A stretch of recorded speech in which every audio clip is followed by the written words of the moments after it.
if anything, I was always trying to find ways to not be seen. I was always like kind of like thinking that because I'm all over the place, that everybody else is all over the place, so I could get away with things. And I was terrible at getting away with things.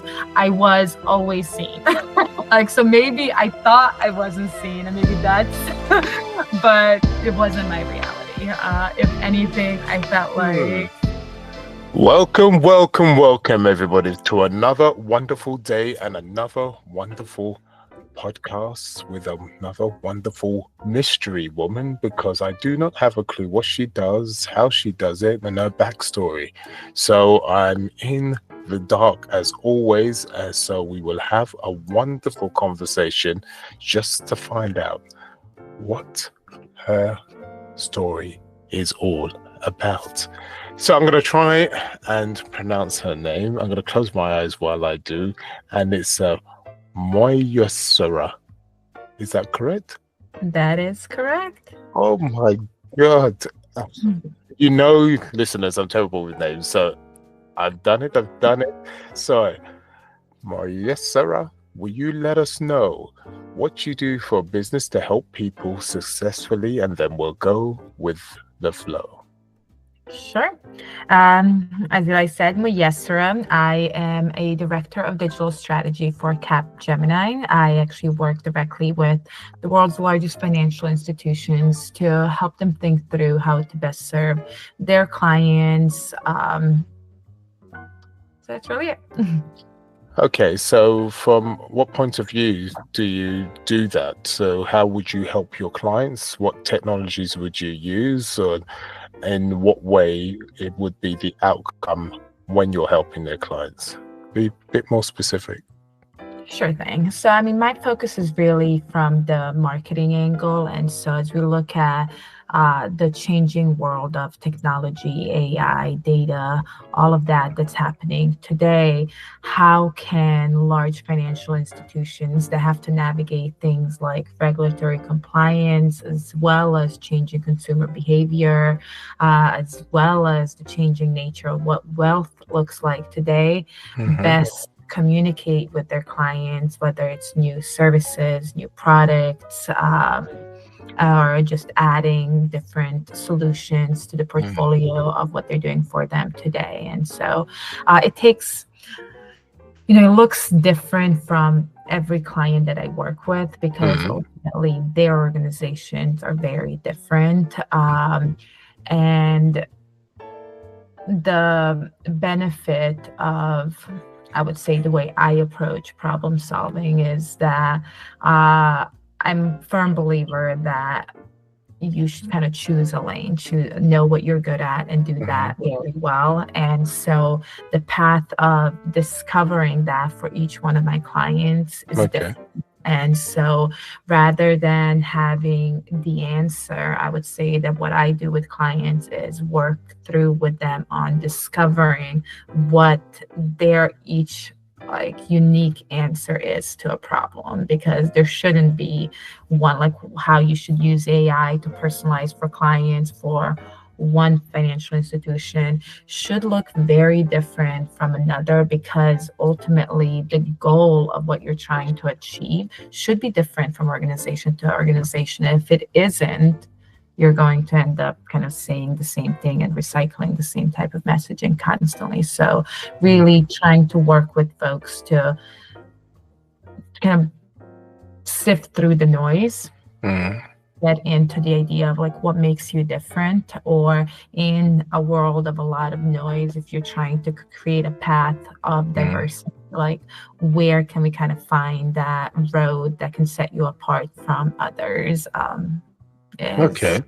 So basically you reverse engineer exactly what they need. So you start from their end and then you work backwards to find out exactly what their needs are, because it's much easier to do that than the other way around. Does that make sense?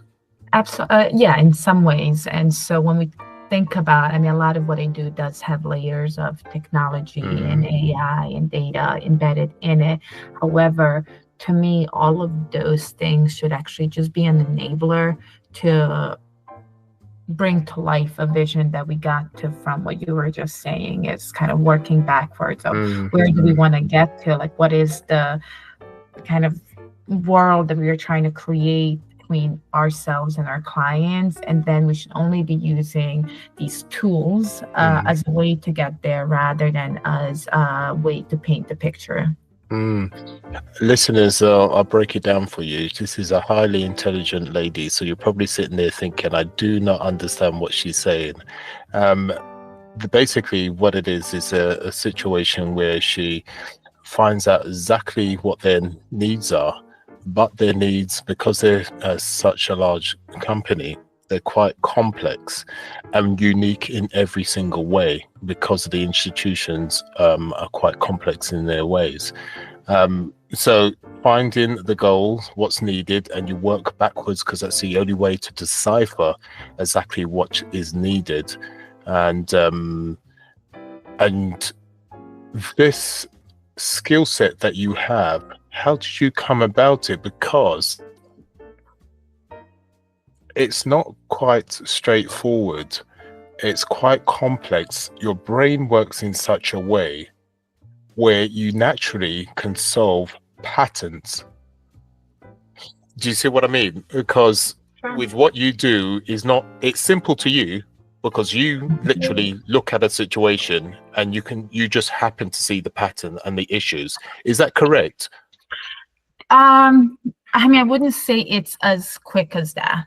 And so one of the things that I would say is, as much as my superpower is to be able to discover patterns and to be able to not just patterns, kind of be able to see processes and flows from a big picture standpoint. I think my bigger superpower is to be able to know when I don't have enough information to see that.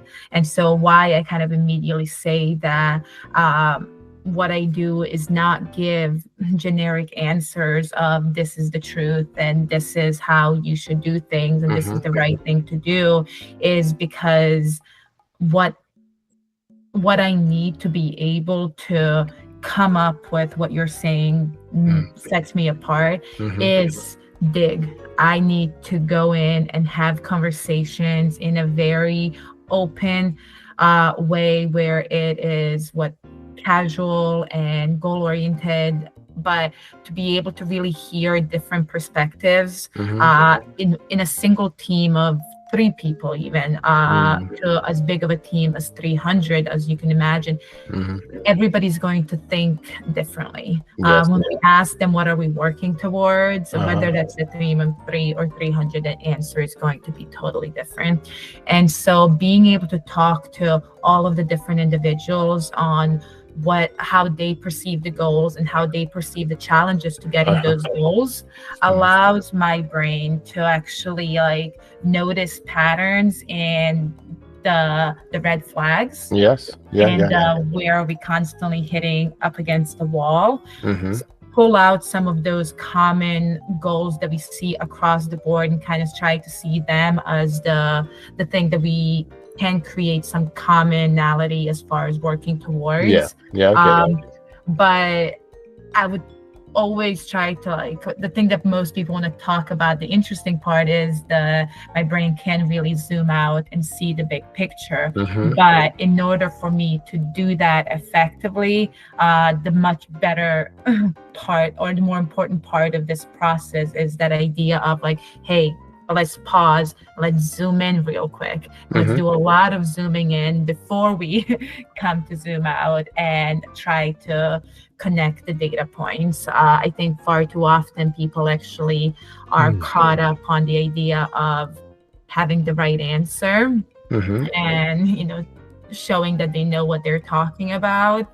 And they'll miss a lot of these unique data sets in between the conversations. And for me, it's always that's the part that I get very activated about. It's okay, we're trying to do something. How does success look like? What are the different systems that we need to have in place in order to get to that ultimate goal?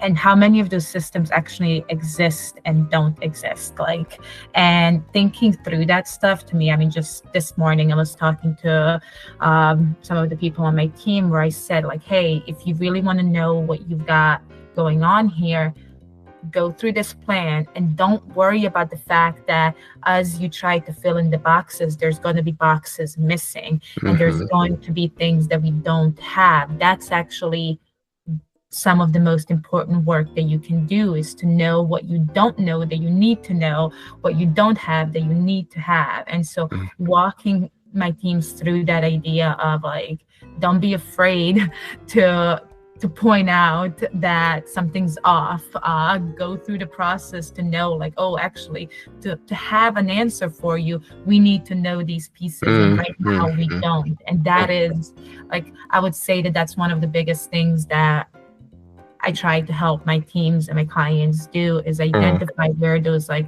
gaps to success are. I totally understand. I want to find out exactly where you come from the point of view. I know you're ADHD, is that correct? Yes. You're quite hypersensitive. You think very, very fast. And you slow down very, very fast, because for you to be able to zoom in and zoom out, there has to be a form of being able to control the speed in which you think. Is that correct? Yeah. Yeah, and I totally understand that, because there are times when I feel overwhelmed when people aren't moving fast enough, and my brain is going 10 noughts, as my mother would say, 10 noughts to the dozen. But then when you're talking about when you have to zoom out and you have to fill the gaps, you have to slow down to be able to analyze what you have in front of you. So I get that. So let's talk about the ADHD. How far, with hindsight that you have now, how far does this go back with your ADHD? And what does your ADHD look like as far back as you can go? You've got hindsight, because you didn't know at the time, right? But now you have hindsight, and you can now look back and thought, oh, that makes sense. Now you found out you've got ADHD. So I had the unique experience of having my, like, childhood and adolescence, what's the word I'm looking for? Happen in two different cultures. So I did all of my elementary schooling in Bosnia, and then for middle school and high school is when we moved to United States. And so first of all, I'll point out that especially at that time, I mean, I'm sure now it's different, the concept of ADHD did not exist in Bosnia. And even in America at that time, the concept of ADHD in young girls did not exist at the time. And so, you know, that's something that's a much more complicated topic.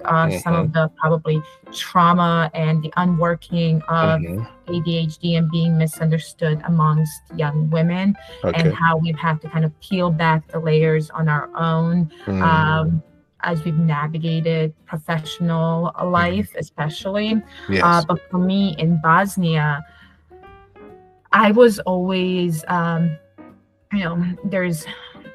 people say it a lot with autism, actually, of you meet one person with autism and you've met one person with autism. And so that idea, but I actually think with a lot of neurodivergent minds, I feel the same way with ADHD, is I've met people that I relate to on certain things, but I've also, because I found that those are the people I relate to the least on so many things, where we meet in the middle in some, but then we're so far apart on how our ADHD shows up in us. So for me, I was one of those ADHD people that actually didn't struggle with studying.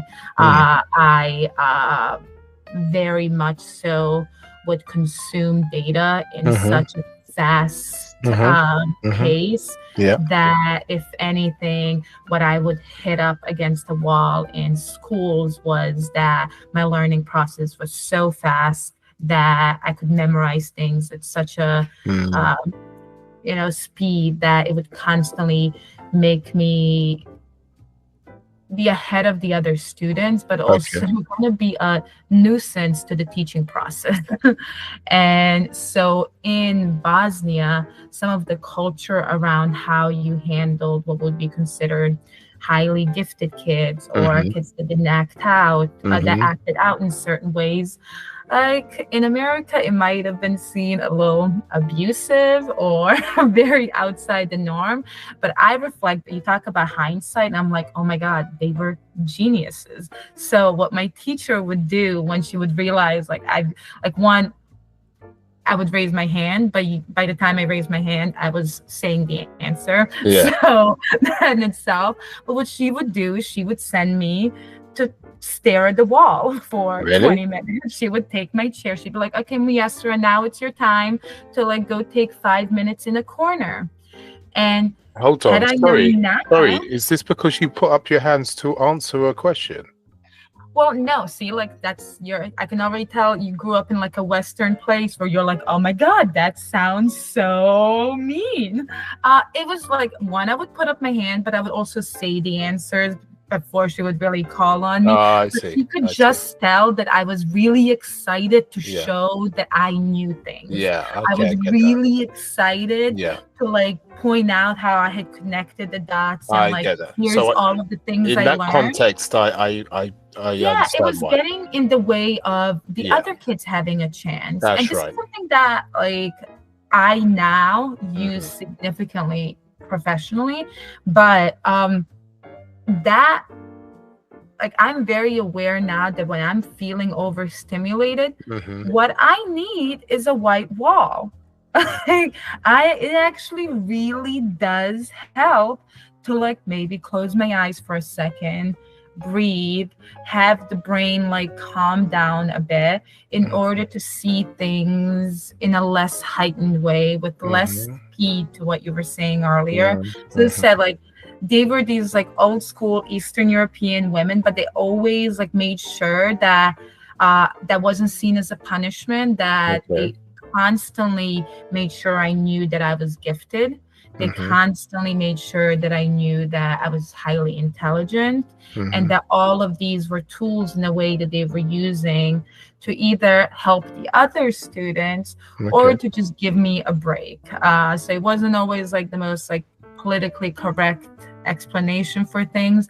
But then I'll put it on the other hand, when I came to America, I Okay. found that what the teachers were significantly reacting to as a young girl was my lack of being able to fit in a box, my lack of behaving according to like the way a little girl is supposed to behave. They were Mm-hmm. reacting towards that a lot more than they were Mm-hmm. reacting to the idea that my average grade was 105 in every class. Like I was almost like it took a long time for teachers to actually identify me as a gifted student and put me in advanced classes. It Okay. took years, despite that I was constantly getting hundreds on Yeah, that's what I every. don't understand. Yeah, I don't understand why it took so long when you were obviously showing that you had a gift and you knew the questions before even knew the answer before the question had even finished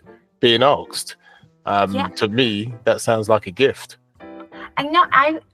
This is different people will have different opinions. I do think in certain ways, Mm-hmm.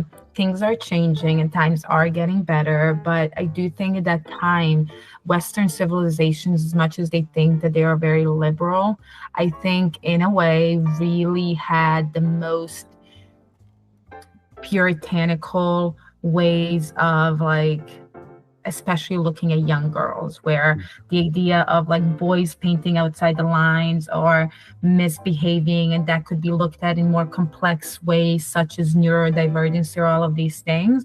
Like a girl that couldn't sit still was bad. Like a girl that talked back and couldn't like hold her tongue was. So I really, in America, was the first time that I really had my ADHD or my neurodivergency like create a lack of confidence for me. Where in Mm-hmm. Bosnia, it was the thing that was really presented to me as my We didn't have the word for it, but that idea that you're different and that's special, and you're just built differently, and don't lose it. Like I had things like that constantly kind of presented to me, where in America, I feel like the thing I was constantly being reacted to is like, you need to calm down. Oh. Like, So you felt in Bosnia that you could express yourself, you could be yourself more so than when you got to America, then it was a different thing altogether. Is that be correct in saying? in nuance, everything is nuance. In the space of highly intelligent, neurodivergent mode. So in Bosnia, I felt like when it came to the only thing that teachers needed to really know about me, or like that they paid the most attention to, were my grades, was my ability to consume information and to learn. And I felt that because of whatever cultural things were kind of imposed in America on majority of the teachers there too. And keep in mind, I grew up, I was in school in a very, what would be considered a southern city, much more conservative. And so some of those behavior traits that might be looked at as old-fashioned southern, at the end of the day, a lot of my teachers were those people. And so we don't talk enough how children do end up kind of consuming the cultures of their teachers during that time. And I think they just had a hard time with somebody like me. And then I'm an immigrant on top of it, so there's difference in just the cultural alignment in general. So I think I just constantly got like negative feedback.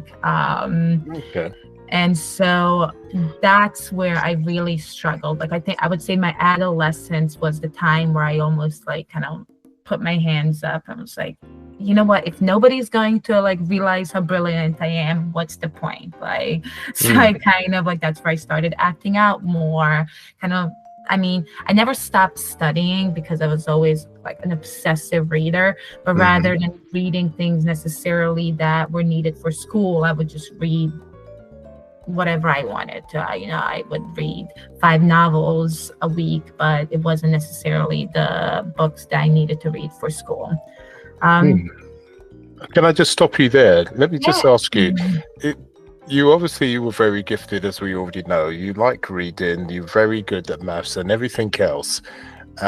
Did you see it, other than the situation that the teachers would stop you, constantly because they wanted to give the kids, a chance, but did you ever see it as a problem that you had issues and so on and so forth at the time, or while growing up? You obviously knew you were different because you were highly intelligent, but did you see it as, I have a problem, I have an illness, how did you feel at the time? So not in my early years. I think later on in my adolescent years, where I kind of say where, and this is all hindsight 2020, I could be connecting dots that maybe are not really there, because that's the other thing that I think sometimes in our quest to make sense, our brains will look for patterns sometimes, and we have to be cognizant of that as well. But I think that I really acted out a lot between like the ages of 16 to 24, just whether it was dangerous behaviors or just constantly putting myself in situations that were probably not the best for me, impulsive behaviors. And I think some of that could be directed at the idea that I felt like I didn't have an outlet to put all of this energy into, where I said when I was younger and I was constantly being like, not only was I looked at as gifted, if they thought I was above the grade that I was in right then and there, they would constantly put me in, like, they would give me side projects. They would just add things on my plate to keep my brain busy.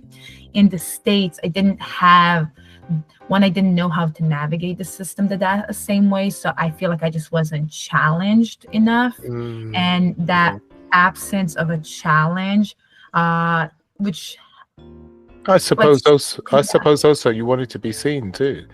absolutely. As much as you were, as much as you were seen because you always had your hand up, or you always wanted to interrupt because you wanted to move forward, but you wasn't heard. You wasn't seen, you wasn't heard constantly over and over again. So you acting out and all those other things, you wanted to be heard as a child. And did you have this situation not only from a schooling point of view? Did you have this situation in your environment from home with your peers, etc.? Was there a constant pattern of this beyond the schooling situation? How did your parents see you? I mean, yes and no. So, like that's where I say I have a lot of these conversations with other neurodivergent folks, and there will be certain things that come up that I relate to, and then other things that come up that I'm like, honestly, no. Like for me, I was a middle child, and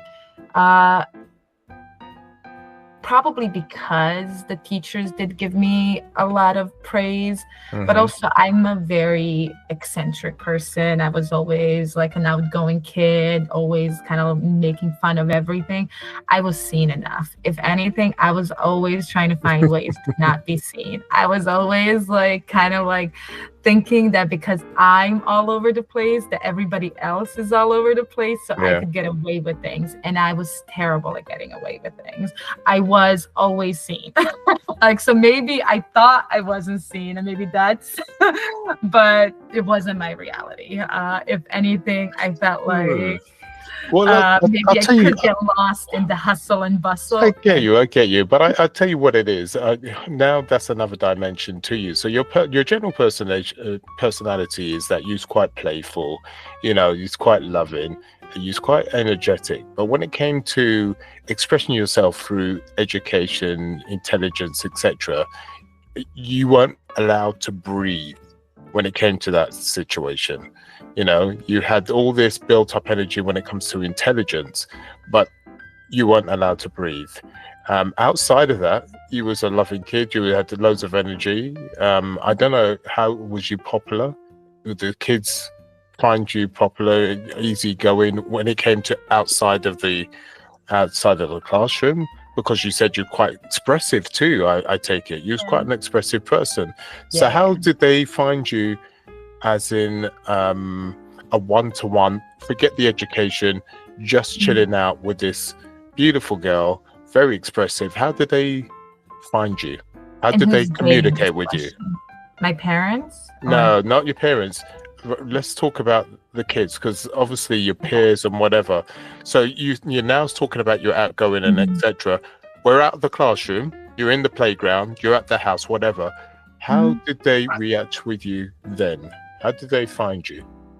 I think it's so interesting to like answer these questions because you have to remind yourself of Kamala Harris's recent quote of "We're not aspiring to be humble," but I'm like a very good one-on-one person. And so I think that the difference between me in a group setting where especially like surrounded by different topics where I can't wait to express myself and say what I need to say, and I'm so activated by so many things happening around me. When I'm one-to-one with human beings, and I think that's part of the reason why just about every relationship I've had in my life since like the first friend I've ever had is still in my life today. Those engagements when I'm able to like be just with you, because I'm a person that gets so deep into any topic, I'm able to get so deep into you. And I care so much, and I'm like, oh my God, tell me everything. And so that fascination with the world now becomes my fascination with you. And so I'm very curious. I think for a long time. Yeah, but there's also the idea that I was a safe place for a lot of, like, you bring up, was I popular? I was not popular at all in America, but what I was, which was a very like unique role to play, and me, I'm one of like the most popular girls in my high school, are to this day very close friends, and she's another ADHD friend that we speak on this topic. But I was this like secret friend for so many popular kids. Like I was like the person that they would like tell everything to, that nobody knew they were even friends with. Like it was like these and I had a decent amount of relationships like that, where it was like this like secret like bonding relationship where I could hold space for people to just say whatever they wanted with no judgment, because to the point that you say, probably because of my curious nature.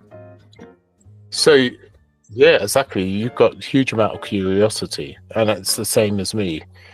Hence why I can have a conversation. Remember, I was saying I know nothing about you.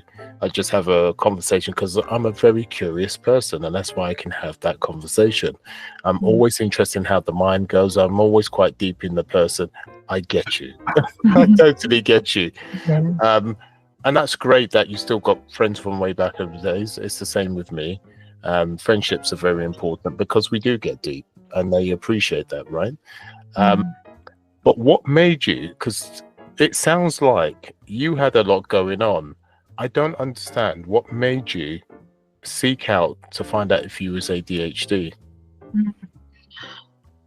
I never really even felt the need to seek out to find out if I was ADHD. I feel like the second that there was words for it, I knew I was ADHD.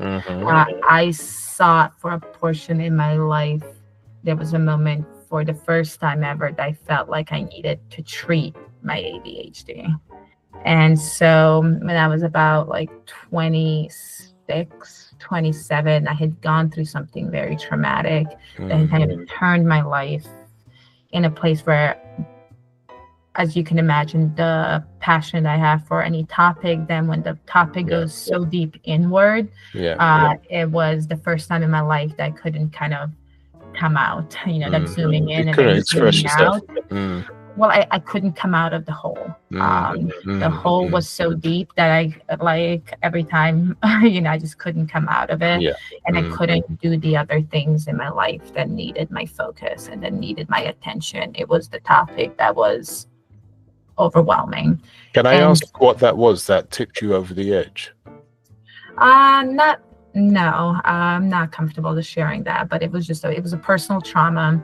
And so the idea of needing to do other things while managing such a intense emotional connection to another topic was the first time where I was like, I can't do this. I'm gonna need to like go get something. And I'm still not quite sure how I feel about things like Adderall or things like that. Like that relationship for me has been one that is a journey. I don't judge anybody, but I do think back on me as a little girl, and I do have this like heartbreak that I feel imagining that there's other little girls like me out there that are on Adderall. That breaks my heart. Like, it's one thing to like be on these substances as an adult where your personality and the way you look at the world is already developed, and your creativity. Being able to spend my whole life without those things and being very ADHD, and then to also experience myself on those supplements, to me, it is a different person. And some of those superpowers that I talk about, they are definitely subdued a bit. And so, as I said, not against it, but I do think that there's a cost to everything. And there's definitely so I didn't seek out identification. And it was one of those really funny stories I tell actually of when I went to my appointment to like be diagnosed for ADHD. I was late. I came in, I started telling the woman a story. My alarm had gone off and I had like set my head of like, okay, I have 5 minutes. And those 5 minutes, I forgot about the 5 minutes. And then I came there. And so she was just like, here you go. But yeah, so I went there with the idea that knowing I'll pass any diagnosis with flying colors, that kind of deal. And from, I don't know enough about how they read those things, but apparently out of the 10 scenarios, I tested like on a 9 out of 10 intensity. Okay. So hold yeah. on, let me just stop you there. So you went through this great trauma, and so you needed to get help on that trauma because you couldn't get yourself out of the big hole, so to speak. So you went to get some help, and just put me, if I'm wrong, then let me know. You went to get the help, not specifically for ADHD, but you needed some help anyway to understand why you can do what you usually can do. And when you got that help, was it that person that tried to help you thought you may have ADHD? It wasn't you. Someone suggested? How did that come about? So I went to an ADHD specialist as a first step. No. So as I said, I mean, the good, bad thing is that it is a topic that's out there a lot. Anytime a topic comes my way, I consume it a lot. So there's a lot of things. And then also I'm around a lot of neurodivergent people that would constantly tell me how I'm off the charts. Yeah. So there was things that that pointed to you maybe having ADHD. Yeah. That pointed, but also then the concept of, I always knew my brain, it's not that I don't like the word not normal, but yeah, the way my mind worked was different. And that in America, there's a name for everything where the mind works different. And so, yeah, I knew that for this portion of the time, based on what I was going through in my career, and I needed to prioritize that, I was like, okay, I'm really going to need help focusing on this. And then it was always with the goal in mind to get off of the help. But it was about, I'm going to get help with the focus, not so much, I think, just to correct, I'm going to get help with the trauma. And through that help, I discovered that I'm ADHD. I knew I was ADHD. I just was one of those kind of almost like rebellion people where I was like, I don't need help. And I still am a little bit of that person of like, this is my superpower. And so I've avoided certain careers that I probably would have been great in because I'm ADHD, because I know if somebody needed from me to be on at 7 a.m. up until 7 p.m. working in very structured, defined ways, that probably wouldn't be for me. Like I knew that from a long time ago. And so being able to have space for creativity, being able to have space for flexibility, exactly, was always very important to me. And so I had kind of been like a road warrior from a young age of like, know your brain, and know just because you might be good at something does not mean that you make sense within the construct of those career choices of certain things like that. No, I totally understand what you're saying. It's I'm the same way. To have rigidity is not a good thing for me at all. I need dynamics within my life. Otherwise, it's a big problem. God, your brain is amazing. It works amazingly fast, and I can see that. How did your relationships, romantic relationships, that must have been hard for men, because a lot of men like to be in control of a relationship, and you're the kind of person, you know what you want when you want it, and you're fast paced.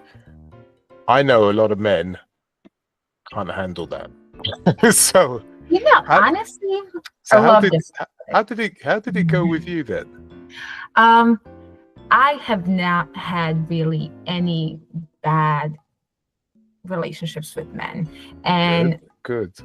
I say that, and I think my neurodivergence, my intelligence, whatever we want to call it, was part of that experience. And so one of the things I've been super passionate about when I speak to other women about is this idea that no, men are not a certain type of way.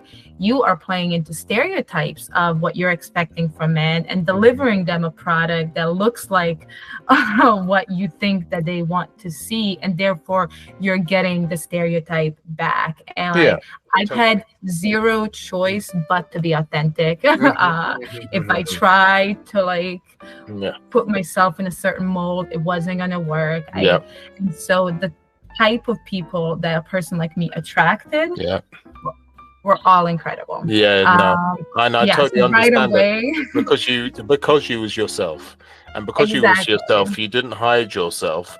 You put a lot of people off thinking, oh no, she's just too much. But the people that like you, oh yeah, I can get into this. Instead of you trying to be somebody else and pretend to be someone else, you know what it's like when you try to be good, and then a few months later you're then someone completely different.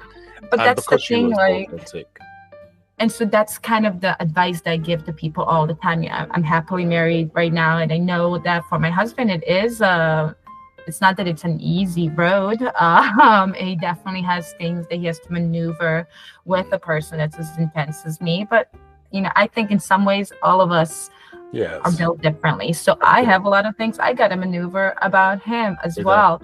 But I think whether it's my ADHD or my personality or whatever, one of the big things I would always tell people is like, be honest right away, because you might as well close that door faster. Like, what are you prolonging? Exactly. Like, what is the end goal in hiding the truth when the truth is what you're trying to connect on? Like, and so even going back to the original conversation about work, I approach things the same way. It's like, get your cards on the table so that we know what we're dealing with here. Like, what's the point of, like, if you are a certain kind of way, why would you want somebody to meet you in any other form or fashion when that's eventually who you're trying to have be loved? Like, so if you're ready for marriage, if you want kids, like, you know, I'm in my 30s and a lot of my single female friends will like say things about like, oh, these, you don't want to put men off with this. I'm like, yes, you do. Like, I love putting people off. Like,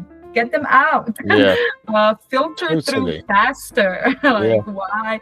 And so people would think that I had this like negative experience, and I've gotten that a lot of like, oh, men must have had a hard time. And I'm like, honestly, I filtered all of those men out real quick. Nobody was coming to try to like hit on me that was expecting something that was not this. So it really, like, a lot of the experiences that I knew of my other friends having, I frankly didn't have to deal with. And I'm super thankful. And I reflect on majority of my relationships in a super positive way. And you know, it's a really great scenario when I see exes that are with people today that I know that woman's got a good one, kind of deal. Like, I don't have to worry about something like that.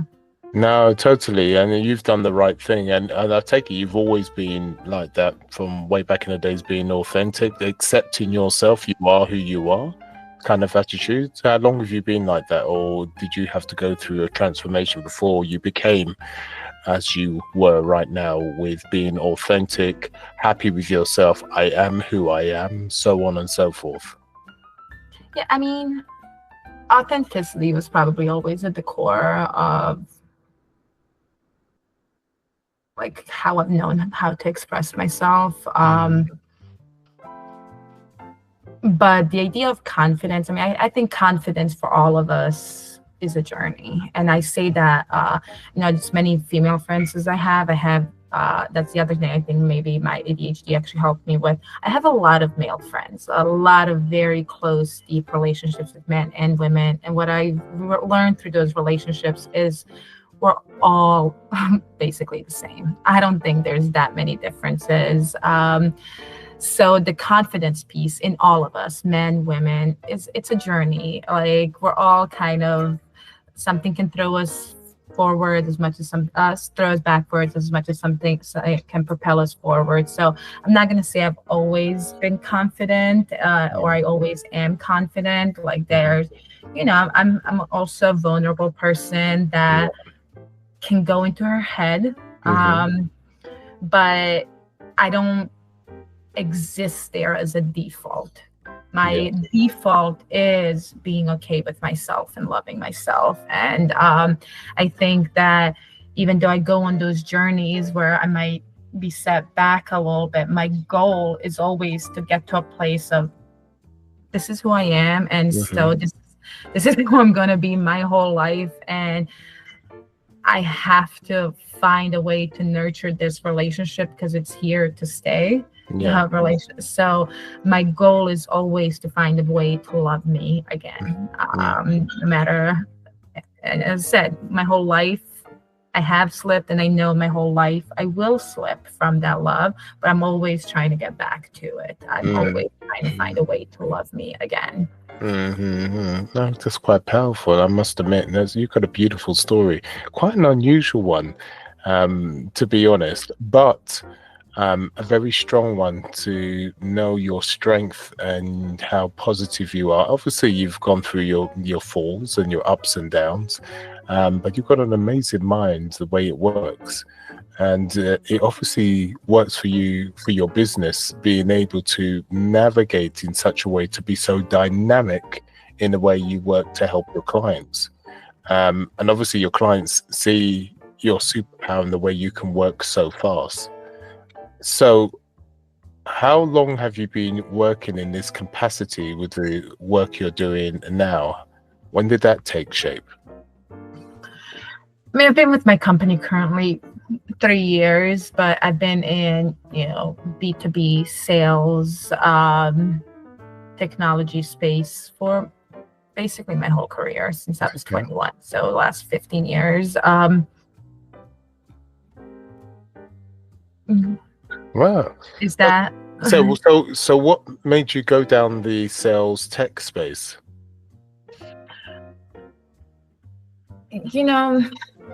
Hindsight, I met somebody that is still in my life, one of my mentors that I could relate to, that I could see myself through him.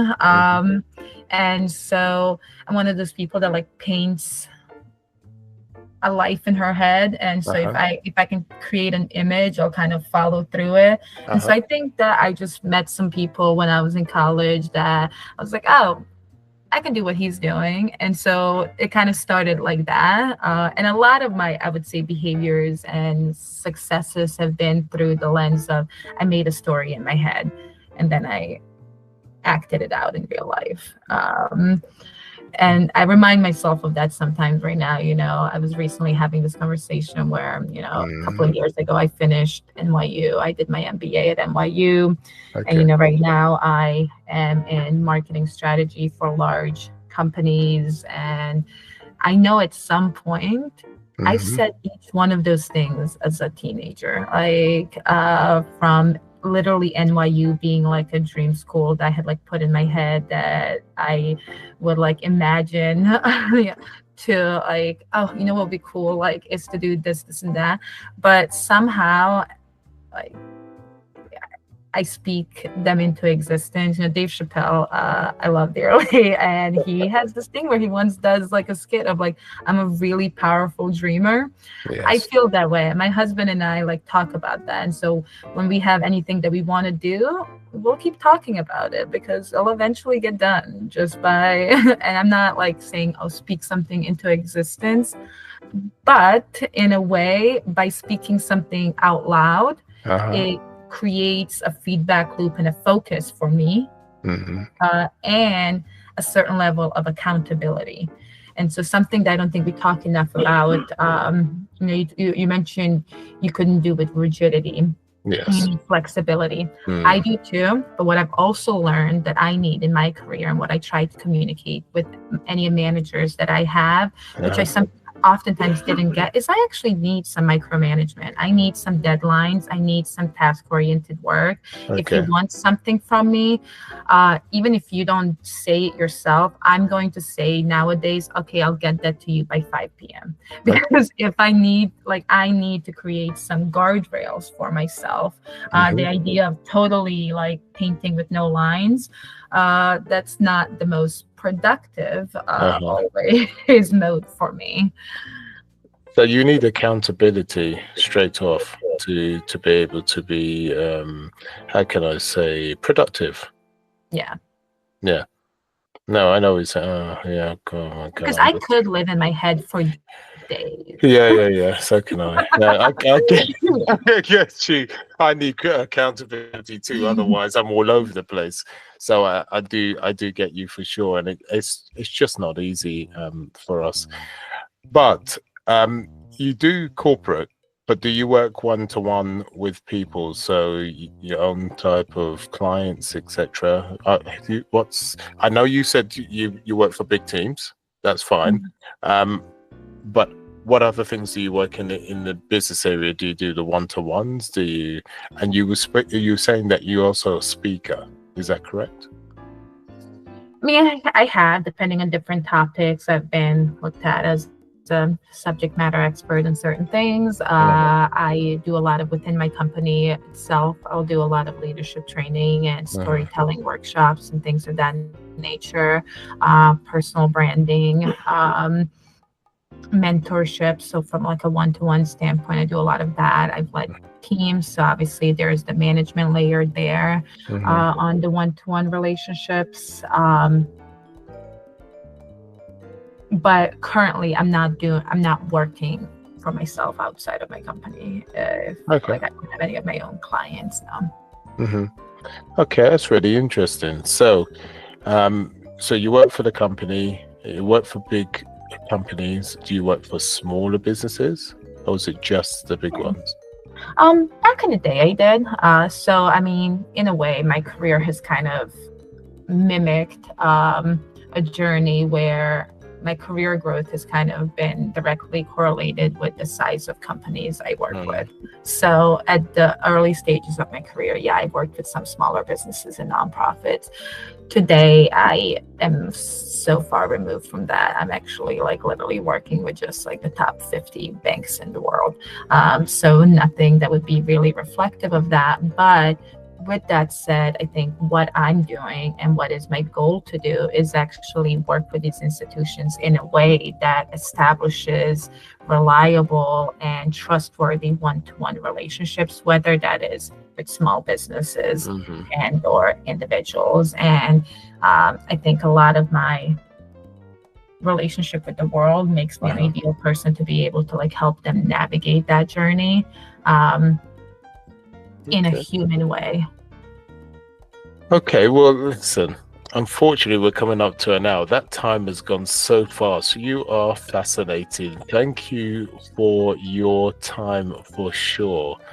Can I ask you, how can people get in touch with you if they need to engage with you, ask you more questions, etc.? How would they go about that? I mean, one, I feel like we could have so many more conversations. I know. So we can definitely do that as well, because I'm actually off of most social media for reasons that are connected to being a neurodivergent person. But I'm on LinkedIn. And so Mujesira Dudic, you can find me on LinkedIn. You can follow me. I am pretty responsive to messages there. So I would say that's probably the best way to get in touch with me. Okay, and listeners, as always, I'll have the link below so you can copy and paste and click away to your heart's content. And as you can see, this is one high-wired lady that knows exactly what she wants, knows exactly what to do. As you can see, she has an amazing brain and she'll always get the job done, as you can see. And you can see why, can't you? What a genius we have with us today. And thank God she's on here, just to show you can be ADHD and you can be successful. Like with all the other ladies and gentlemen that have been with us, you can be autistic, ADHD, and anything else, any neurodivergence. It just comes down to focusing on what you're good at and using that as your power, just like anybody else. You don't even have to be neurodivergent. You just find out what you're exactly good at. We have bad days like everybody else. You're probably in a hole right now. It is okay to be in a hole because we have it every other day ourselves. The point is to be consistent, focus on your strengths, and we can go forward. Thank you once again for being on the show with us again, and we do appreciate you. Thank you so much. In the meantime, sayonara, everybody.